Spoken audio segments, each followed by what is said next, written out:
ప్రస్తుతం మనం అప్పాయపల్లి గ్రామ పంచాయతీ పరిధిలో ఉన్నాం. ఏదైతే మొన్న టీపీసీసీ చీఫ్ మహేష్ గౌడ్ గారి ముందల ఏదైతే వాగ్వాదం జరిగిందో దానికి సంబంధించి ఏదైతే మండల్ కాంగ్రెస్ కమిటీలో చోటు దక్కించుకున్న రమేష్ శెట్టి గారి గ్రామంలో ఉన్నాం.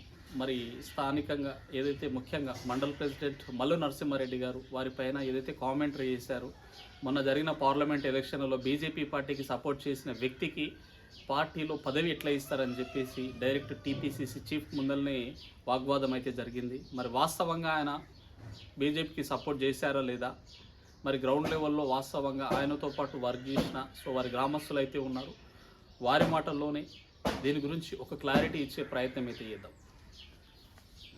చెప్పండి అన్న, ఏం జరిగింది అసలు వాస్తవంగా?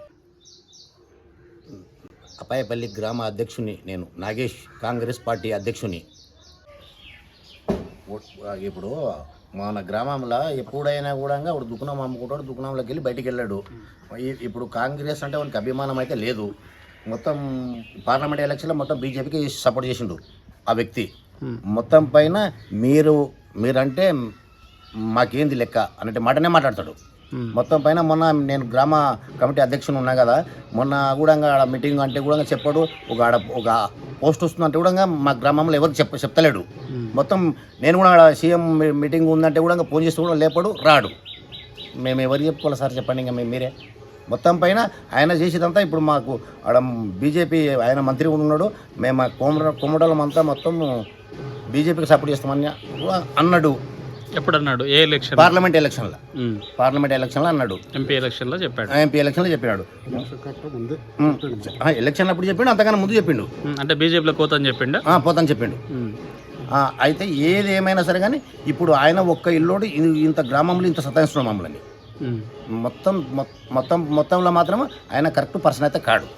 మా గ్రామంలో మాత్రం ఆయనకు తీసేసేదే కరెక్ట్. సో ఎప్పటి నుంచి మీరు కాంగ్రెస్ పార్టీలో ఎప్పటి నుంచి ఉన్నారు? చిన్నగా 30 ఏళ్ళు అయిపోయింది. మన పార్టీలో ఉండి 30 ఏళ్ళు అయిపోయింది మాది. ఎప్పుడు కూడా కాంగ్రెస్లోనే ఉన్నాం. ప్రాణం పోయినా, కేసులైనా, ఏదేమైనా కూడా కాంగ్రెస్లోనే ఉంటాం మేము. అతల టీఆర్ఎస్ కానీ బీజేపీ కానీ ఏ పార్టీలో కూడా మేము వెళ్ళలేదు. రమేష్, నేను మా కమిటీ మెంబర్లు అందరం కలిసి ఆయనను ఒక్కడున్నా కూడా సర్పంచ్ని చేసినాము, అన్నీ చేసినాము, మంచిగా ఉంటుంది. మొన్న ఏది పార్లమెంటు ఎలక్షన్ వచ్చినప్పుడు ఆయన మనసులో ఏమున్నదో కానీ మాకు మాత్రం సంధి చేయకుండా ఆయన పనిచేసిండు. ఎక్కడ చేసిండో ఏం కథనో తెలియదు. ఆయన ఇంకోటి ఆయన మనసులో ఏముందంటే బీజేపీలో పోతా, మా కోమటోళ్ళు మొత్తం బీజేపీలో పోయినరు.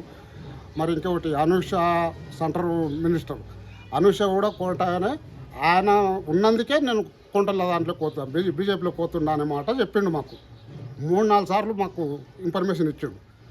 సరే పోతే పోనీ ఇష్టం. మేమైతే ఉండేది మాత్రం కాంగ్రెస్ పార్టీలోనే. వీడికి 30 సంవత్సరాలు దాటిపోయి మనం పనిచేయబట్టి అందుకొరకు మేము ఈ పార్టీ మాత్రం విడిచిపెట్టామని, ఇష్టం పోతే పోవని కూడా మేము చెప్పినాం అంతే. పంచ్ ఎలక్షన్ వచ్చినప్పుడు అయితే మేమందరం కలిసి ఒక మనిషిని ఎన్నుకుంటే బాగుంటుంది. ఎవరైనా సరే మనకు ఎక్కడ తిరిగి గెలుచుకునేదే ఆలోచన చేయాలి. అయితే ఆయన ఇష్టపూర్వకంగా ఎవరికో సపోర్ట్ చేస్తామంటే మేము పోలేదు. మాకు గెలిచే క్యాండిడేట్ కావాలని మేము వచ్చి ఎవరినో ఒకరిని గెలిపించుకున్నాం, తీసుకుపోయి మన పార్టీలో కలుపుకున్నాం. కానీ పార్టీలో కలుపుకున్నా కూడా ఇప్పటి వరకు మాకు ఏ సమస్యలు మాత్రం ఇస్తలేడు. ఆయనకు పదవి వస్తే కూడా మాకు ఇన్ఫర్మేషన్ ఇవ్వకుండా మామనారు ఒకరో ఇద్దరు ముగ్గురు పోయి ఆయన ప్రమాణ స్వీకారం చేసినట్ట. అది ఇంతవరకు మాకు తెలియదు. మేము లేనిది ఆయన గొప్పతనం ఎట్లకెళ్ళి వచ్చింది. పార్టీ అధ్యక్షుడు, మండల అధ్యక్షుడు కావాలంటే దరఖాస్తు ఇచ్చిన రోజు మేము అందరం కలిసిపోయి దరఖాస్తు పెట్టి వచ్చినాం. అందుకే కదా నీకు వచ్చింది. అది వచ్చినప్పుడు మౌనం తోలుకొని పోవచ్చు కదా. మాకు ఇన్ఫర్మేషన్ లేకుండా నువ్వు ఒక్కడ పోయి పదవి తీసుకుంటావా?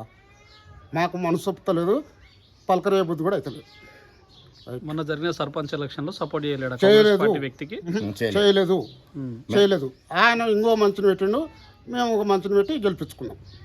ఆయన కూడా వేరే మంచిని పెట్టిండు, ఓడిపోయిండు. మేమైతే గెలిపించుకున్నాం, తీసుకుపోయి కాంగ్రెస్లో కలుపుకున్నాం. నా పేరు రవీందర్ యాదవ్, అప్పాయపల్లి వార్డు నెంబర్ని. ఏమైందంటే రమేష్ శెట్టి ఏం చేసిందంటే ఇంతకుముందుకు బీజేపీ ఆయన సర్పంచ్కి ఆయనకు సపోర్ట్ చేసి వాళ్ళ వెనక తిరిగిండు. ఆయనని గెలిపించుకుంటా మీరు కూడా రాండి అని చెప్పిండు. ఈ నాగేశన్న, చిన్నప్ప, ఈ నరసింహులు వాళ్ళందరిని అడిగితే కూడా వాళ్ళు రారు, మేము ఇక్కడ నజీర్ సాబ్ని ఏమో ఉంటాం, మీరు కూడా ఇక్కడనే ఉండండి అనే మాట మాట్లాడితే ఆయన మీరే ఇక్కడ రాండి అనే మాట మాట్లాడిండు. ఇంకోటి ఏం జరిగిందంటే మండల గ్రంథాలయ చైర్మన్ ఏం చేసిందంటే ఆయనకు తెలియకుండానే ఆయనకు డీసీసీ కార్యదర్శి పదవి అనేది ఇచ్చిండ్రు. మాకు కూడా ఇంటిమేషన్ లేదు, ఇక్కడ గ్రామ అధ్యక్షుని తెలియదు, ఈ సీనియర్ కార్యకర్త చిన్నపన్నకు తెలియదు, వాళ్ళకు కూడా ఇక్కడ మన నజీర్ సాబ్ సర్పంచ్కి తెలియకుండానే ఆ పదవి ఎట్లా అన్నది ఇస్తారు. ఆయన ఏం చేసిందంటే ఒకప్పుడు నాకు కూడా తెలియదు, ఏమంటారు మన అన్న దగ్గరనే మాట్లాడాడు, వీళ్ళ ఇద్దరి దగ్గరనే నేను బీజేపీలోకి పోతే అనే మాట మాట్లాడినట్ట. అట్లాంటి ఆయనకు మనం పదవి అనేది ఎట్లా ఇవ్వగలుగుతాం? మండల అధ్యక్షునికి తెలియకుండా ఎట్లా ఇస్తాం? గ్రామంలో ఏమి సమస్య అన్నది ఆయన ఏం చేసిందంటే మన మీటింగ్లు ఉన్నా కానీ ఏమున్నా కానీ షాపులనే ఉంటున్నంట, షాపులో బయటికి వెళ్ళాడంట. ఏమన్నా మీటింగ్లు ఉన్నా ఇంటికి మనుషులను పిలవాలంటే రాడంట. వీళ్ళైతే తిప్పలబడుతుంది. మేము కూడా ఉన్నాం, ఈ మధ్యన మేము కూడా కాంగ్రెస్లో కలిసినాం. ఏమైనా వస్తే కూడా ఆయన అమౌంట్ తీసుకొని జైల్లో పెట్టుకుంటుండు. ఇంకోటి ఏం జరిగిందంటే ఆ పదవి అనేది నేను ఇయ్యొద్దు అని అంటలేను, కానీ తెలిసి చేయాలి కదా. ఆయనే విలేజ్ అధ్యక్షుడు ఫోన్ చేస్తే కూడా ఫోన్ ఎత్తాడు, ఏం అవసరం? కాంగ్రెస్ అన్నది అందరు కలిసిమెలిసి ఉండాలనే కదా మొన్న ఎన్ఎన్ శ్రీనివాసరెడ్డి గారు చెప్పిండ్రు, అందరు కలిసిమెలిసి ఉంటేనే కదా అని చెప్పిన మాటనే నేను కోరుతున్నా. ఇంకోటి ఏంటంటే ఆ పదవి అనేది ఇవ్వడం తప్పు లేదు, కానీ అందరికి తెలిసి ఇవ్వడం అనేది కరెక్ట్ అని నా ఉద్దేశం అని కోరుతున్నాను. నా పేరు జి గోవింద్ యాదవ్, మాజీ సర్పంచ్, బొగ్లోన్పల్లి. మా మహబూబ్ నగర్ జిల్లాలో స్టేట్ ప్రెసిడెంట్ మహేష్ గౌడ్ వచ్చినాడు. మా మండల పార్టీ అధ్యక్షుడు కానీ గ్రంథాలయం చైర్మన్ కానీ ఆ రోజు తిరుపతి వెళ్ళిండు. తిరుపతి వెళ్ళినా కానీ పెద్దలని సంబంధించి అడిగాడు, నాకు తెలియకుండా మీరు ఏమి అన్నా నాకు ఇన్ఫర్మేషన్ వేయండి, సీనియర్ కార్యకర్తలు ఉన్నారు, ఆ కార్యకర్త బాధపడతానా ఏమున్నా మా కార్యకర్త ఎవరికైనా వేయండి, నాకు బాధ లేదు. ఎవరికైనా మా కార్యకర్తకి ఎవరికి బాధ లేదు. మా మండలంలో మేమంతా సమన్వయం చేయాలి, సమన్వయం చేసి అందరిని నచ్చచెప్పి మేము కూకుని పెట్టి నచ్చచెప్పి ఎవరికి ఇచ్చినా బాధ లేదు, మాకు మేము ఇస్తామనుకున్నాము. కనుక ఆ రోజు ఆయన తిరుపతికి వెళ్ళి వస్తేనే 6 గంటలకు వచ్చిండు.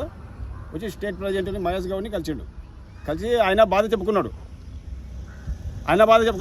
సార్ మా బాధ ఇది ఉంది, మాకు ఇన్ఫర్మేషన్ లేదు, మా కార్యకర్త అలుగుతారు, మేము పార్టీకి ఎప్పుడు లేనప్పుడు మేము కష్టపడి పనిచేసినాము 24 గంటలు, మాకు తెలియకుండా ఇస్తే ఎట్లా సార్ అని అడిగిండు. ఆయన బాధ ఆయన హెచ్చరిక చేస్తాడు, కార్యకర్త భద్రమైతే హెచ్చరిస్తాడు. ఆయనకు తెలియదు, మళ్ళీ మాకేం చెప్తాం, మేము సీనియర్ కార్యకర్త ఉన్నాము, మాకు రాకున్నా పర్వాలేదు, మాకు రాకి ఇచ్చినా పర్వాలేదు, రాకున్నా ఇవ్వకున్నా పర్వాలేదు, సీనియర్ కార్యకర్త ఎవరు ఉంటే ఇవ్వకోకో. ఆయనకు ఇన్ఫర్మేషన్ చెప్పి ఇస్తే ఎట్లుంటుంది? ఇన్ఫర్మేషన్ చెప్పిస్తే సమన్వయం చేస్తాడు, కార్యకర్త కూకున పెడతాడు, సమన్వయం చేసి అందరినీ కలిపి సరే మన కార్యకర్త వచ్చి నీకు ఇంకోటి ఇస్తామని నాకు చెప్తాడు. ఇప్పుడు మన స్టేట్ ప్రెసిడెంట్తో మాట్లాడుతుంటే జిల్లా అధ్యక్షుడు ఇన్ఫర్మేషన్ ఎందుకు ఇస్తారు అంటున్నా. సరే భుజగింపు తోలుకొచ్చి భుజగింపి నరసింహారెడ్డి నేను నీకు ఇంకోటి ఇస్తా కానీ నా ఏదో తెలుసో తెలియదు నేను పొరపాటు అయింది అని అడుగు. మీరు సమన్వయం చేసుకోండి పెద్ద మనుషులు. మా పిల్లల వరకు అలా ఇవాళ మేము పిల్లలు ఎవరికి పని తినాలి, ఈ కార్యకర్తలు ఎట్లా పని చేయాలి ఈరోజు? మా జిల్లా మా మండల పార్టీ అధ్యక్షునికి తెలియకుంటే మేము మండల పార్టీ అధ్యక్షులు మేము ఎట్లా లెక్క పెట్టాం కదా మేము. అందుకే మేము ఈరోజు అయినా మండల పార్టీ అధ్యక్షునికి ఏ విధంగా ఫోకస్ నోటీస్ ఇచ్చిండ్రు. మున్సిపాలిటీ ఎన్నో కథలు నడిచినాయి. మున్సిపాలిటీలో ఇవాళ ఇంకా 40 సీట్లు మనం ఏకదాటే గెలుస్తుంటాం. ఇలా ఎవరికోళ్ళు పొందక సీట్ ఇచ్చి ఎన్నోడు ఇవాళ ఇంకా 10 సీట్లు మనం ఓడగొట్టుకున్నాం ఇలా మహబూబ్ నగర్లో. అంటే ఉమ్మడిగా 40 సీట్లు ఇలా రేవంత్ రెడ్డి ఆధీనంలో మాదిగౌడ్ ఆదిత్యంలో ఇలా 40 సీట్లు మనం గెలిచేది. ఇలా ముద్రాజు సంజీవ్ ఆధీనంలో ఇట అందరం ఏకదాటిగా పనిచేస్తే మనం పనిచేయక ఎవరంతకోళ్ళు ఏకదాటిగా పోయి ఈరోజు పార్టీని గబ్బులు చెప్తున్నారు. సో టీపీసీసీ మహేష్ గౌడ్ వచ్చినప్పుడు రమేష్ శెట్టి పైన దాడి జరిగిందా జరగలేదా? ఇప్పుడు పీసీసీ మహేష్ గౌడ్ వచ్చినప్పుడు స్టేజీ దగ్గర ఉన్నాం మేము, అంతా మేము చైర్మన్ పక్కన ఉన్నాము, స్టేజీ దగ్గర నిలబడ్డాము. స్టేజ్ దగ్గర నిలబడితే వాడు స్టేజ్ ఇంకా ముందర ఉండరు, వాడు డోర్ కాండర్ వాళ్ళు డోర్ కాన్ నుండి వీడికి వచ్చి మా మండలపాటి అధ్యక్షుడు చేతివాడి గుంజుతున్నారు. గుంజితే నేనే దొబ్బేసినా కదా, ఎవరు కొట్లాడలేదు, లొల్లి కాలేదు. ఇంకా ఎవరు ఏం చేసినారు ఇంత లొల్లి కాలేదు, ఆడ చేతులు లేపలేదు, చేతి కొట్టి అంగిపట్టి గుంజుతున్నాడు. చేతివాడి గుంజుతుంటే నేనే ఉండి ఏం లొల్లి పడతా మన మండలంలో అన్నాం. అంటే రమేష్ అని పేరు పెట్టలే కదా, రమేష్ నీకు ఇచ్చిన పేరు పెట్టలే కదా, ఎవరికి ఇచ్చిన నరసింహారెడ్డి ఇయ్యాల వరకు ఎవరికి ఇచ్చిన సమన్వయే, మా పార్టీ కార్యకర్తకి ఎవరికి ఇచ్చినా మంచిది అంటున్నాడు. కానట్లేడు. కానీ నాకు ఇన్ఫర్మేషన్ ఇస్తే అతను నేనేమంటా అంటే అతను నేను భుజగంపుతా, నీకు నెక్స్ట్ సారి నీకు ఇస్తా, ఈసారి ఇండలే మండలే కదా రమేష్ అంటాడు, భీమా మండలం అంటారు. కానీ వీళ్ళు దానికి క్రెడిట్ చేసుకుంటా దీన్ని రాజకీయం చేస్తుంటే ఇవాళ పార్టీ ఎక్కడ బదనం అవుతుంది ఇలా అంటనే ఉన్నాడు కదా రమేష్ శెట్టి బీజేపీకి సపోర్ట్ చేసిండని చెప్పేసి డైరెక్ట్గా. రమేష్ బీజేపీ కోతని అన్నాడు, 80 ఇంటికి వచ్చి భుజగింపిండు, పార్టీ మారకు నీకేం భవిష్యత్తు ఉంటుంది అన్నాడు. ఇప్పుడు రమేష్కి ఇచ్చినారు, రమేష్కి వద్దని అంటలేడు కదా.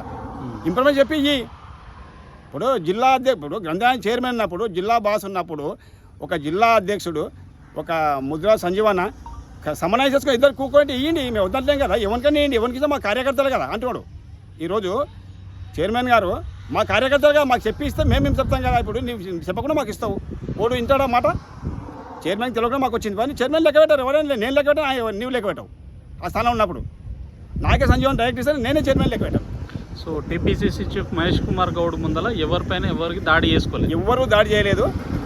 ఆ ఎంకికేలు వచ్చి కొందరు రెచ్చగొట్టిరు, పార్టీ లేని వాళ్ళు వచ్చి రమేష్ రెచ్చగొడితే ఆ రెచ్చగొట్టంలో వచ్చి నర్సింహరెడ్డి తోటికి స్టేజ్కి అంటాడు. మహేష్ గౌడ్ ముందలా ఉన్నాడు చైర్మన్ గారు నరసింహారెడ్డి గారు. నరసింహారెడ్డికి వచ్చి ఆడికి స్టేజ్కి అంటే మూత కంటే వచ్చి ఇక్కడికి వచ్చి అవసరం ఎందుకు ఉంది వాళ్ళకు, ఈడికెళ్ళి ఆడికి చైర్మన్ పోయినా కొట్టడానికి పోయినా పోలే కదా. మేము పక్కన ఉన్నాం కదా, మేము మహేష్ గౌడ్ పక్కల, చైర్మన్ పక్కల, ముద్ర అందరి పక్కన ఉన్నాం మేము. మేమే దొబ్బినాం ఇట్లా ఏం లేరా బాబు ఎవరికి ఇస్తాను నీ పేరు పెట్టినా అని మేమే దొబ్బినాం. ఎవరి దగ్గర లొల్లి కాలేదు, ఏం కాలేదు సార్. అలా ఇప్పుడు ఫోకస్ తోటి ఇచ్చేది ఏంది, జిల్లా ఉమ్మడి జిల్లాలో ఇవాళ మన్నెంకొండ కాడికి 200 మంది వచ్చారు. మన్నెంకొండ ఎలక్షన్లో ఉమ్మడి జిల్లా అప్పుడు వాళ్ళు ఎవరు లేరు. ఆయన మేము ఎంత కష్టపడ్డాం, తినకుండా పోయి ఆడ మనం తిప్పలాడితే అడిగేటోళ్ళు లేరు. 200 మంది 4 తిప్పలాడి ఆయన పెద్ద ఇదైపోయింది. లేకుంటే అదే వాళ్ళు తిరిగి వాళ్ళు ఎట్లా ఉంటున్న పరిస్థితి. బ్యాన్లు గుంజుకొచ్చాం, 10 బ్యాన్లు ఇంకా మాత్రం ఉన్నాయి. ఇలా పోయి 4-5 మంది ఉన్నాము, వాళ్ళు 200 మంది ఉన్నారు. పోలీసు వాళ్ళు గిరిసో వేసుకొచ్చి రెస్కార్ట్లు అన్నీ. మేము ఎక్కడ వాళ్ళ పరిస్థితి వాళ్ళ పార్టీని కాపాడుకోలేరా? ఇలా పార్టీ కాపాడిన మీదనే ఫోకస్ నోటీస్ ఇస్తారా? పార్టీ కూడా కష్టపడుతున్నాం మేము. మా మన ఒక మాట చెప్పు, మేము వద్దంటేగా సంజీవన మేము కిందికి వస్తలేము. సంజీవన ఒక జిల్లా అధ్యక్షుడు, మేము మర్యాద ఇస్తాం. ఒక్క మాట చెప్పుకున్నా బా, మీరు అందరూ మీరు పెద్ద మనుషులు ఏకం లేకుంటే మేము కార్యకర్తలు ఎట్లా ఏకమవుతాం అంటున్నా. సమన్వయం ఎట్లయితుంది? సమన్వయం చేయాలంటే ఈరోజు ఆయన నరసింహారెడ్డికి ఆయన అవుట్ ఆఫ్ కంట్రీ వరకు ఉంది. ఆయన బిడ్డలు అంతా బయట ఉన్నారు. పోనీ వస్తే పార్టీ కొరకు ఆయన ఎలక్షన్ పోకుండా ఉన్నాడు. ఎమ్మెల్యే వస్తే అప్పుడు తిండి లేక పొద్దుగాలకి వెళ్ళి మేము కష్టపడి పార్టీ కొరకు మాకు ఎక్కడ కార్యకర్తలు లేరు ఆ టైంలో. లేక ఎందుకు కష్టపడినాము, పార్టీ ముందరకు పోవాలని. రేవతి ఆధీనంలో పార్టీ ముందరకు జిఎంఆర్ ఉన్నాడు, ఇన్ఫర్మేషన్ చేస్తున్నాడు. అంత ఇబ్బందులు ఉన్న జిఎంఆర్ మాకు ఇన్ఫర్మేషన్ ఇస్తున్నాయి. ఏం చేస్తున్నారు, ఏం ఎట్లా జరుగుతుంది, ఏం కథని. అయినా జిల్లా అధ్యక్షుడు కూడా అందరినీ కలుపుకొని సమన్వయం చేసుకొని వాళ్ళు పెద్దలందరూ ఏకదాటిగా ఉంటే మేము కార్యకర్త అంటే ఏకదాటి ఉంటాం. వాళ్ళు ఇట్లే రసపసుడు అనుకో, మేమిట మేము మండల నాయకులం అంతా కలిసి ఏకదాటిగా తీర్మానానికి సిద్ధంగా ఉన్నాము. చైర్మన్ బడి సిద్ధంగా మేము పనిచేస్తామని